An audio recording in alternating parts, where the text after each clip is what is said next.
Hello, everyone. We will discuss the major role of collaboration in the learning process under the lens of Lev Vygotsky's sociocultural learning theory. As we are faced with the complexities of adult learning, it is critical to understand how our interactions with one another affect our learning experience and outcomes. This discussion is geared towards responding to three main questions. What is the role of Vygotsky's intersubjectivity in group work?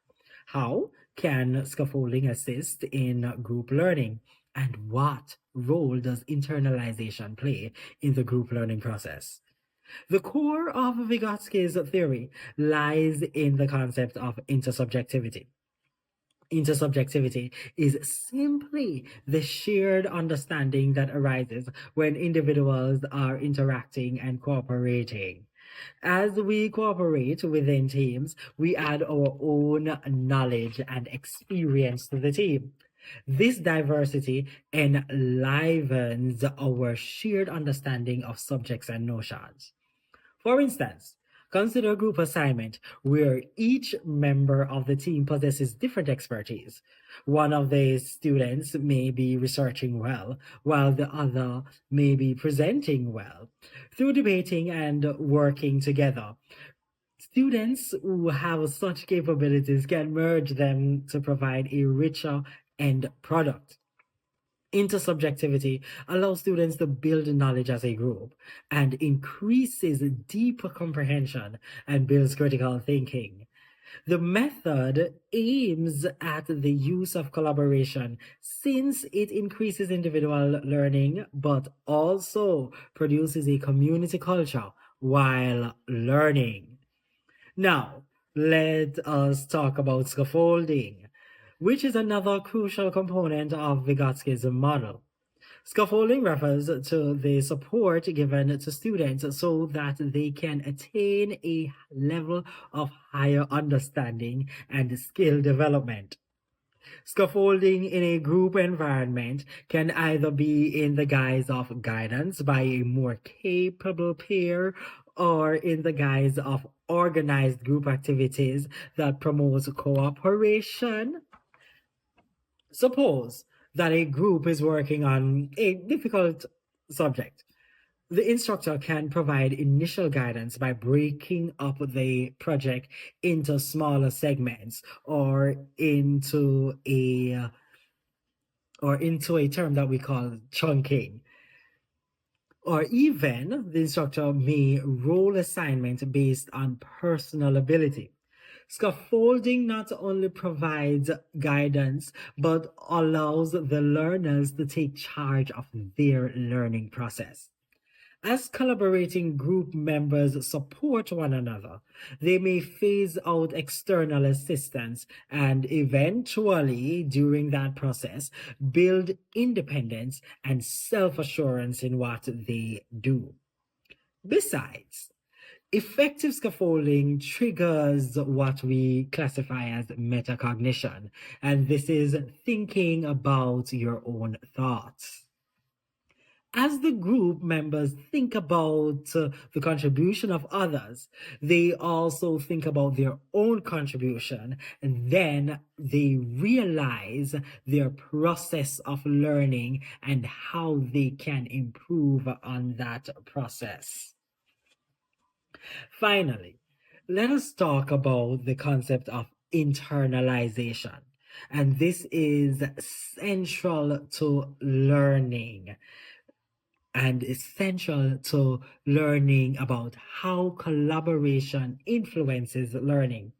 Internalization is a process through which learners absorb knowledge and skills from their social interactions and experiences. In a collaborative setting, this process is accelerated because individuals share ideas, question one another's thinking, and negotiate meaning together. When members of the group are speaking, they are not transmitting facts only, they are constructing knowledge actively. Through this joint discourse, students learn to internalize concepts and strategies more effectively than they would in solitary acquisition. As they describe what they are thinking and they listen to others, they begin to construct new thoughts into their personal mental models.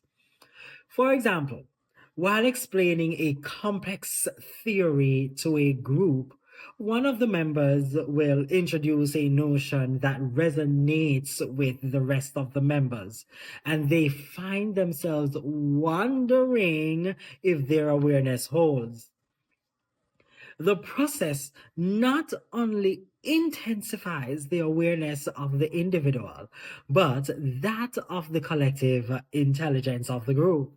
Internalization is what we employ in turning collective experience into individualized knowledge, something that education aims for. Vygotsky's construct of the zone of proximal development emphasizes the critical role of collaboration and social interaction in learning.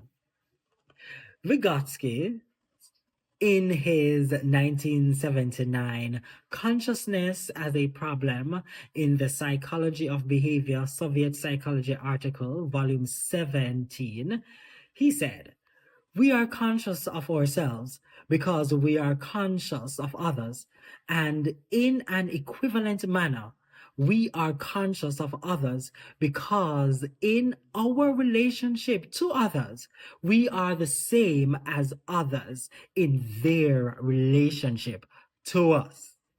This quote illustrates the interdependent nature of human consciousness and learning.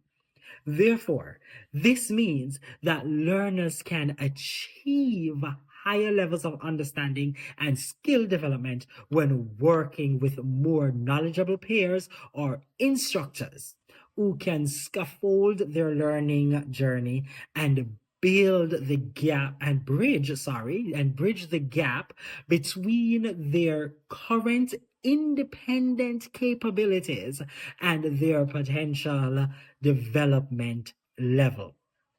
In short, the principles of Vygotsky's sociocultural theory, intersubjectivity, scaffolding, zone of proximal development, and internalization emphasize the importance of collaboration in the learning community.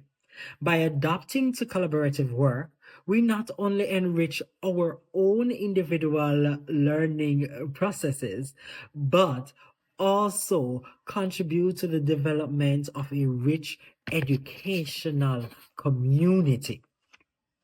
As we proceed on our learning journey, let us never forget the strength of collaboration and the life altering impact it can have on our knowledge and development. Thank you for discussing with me.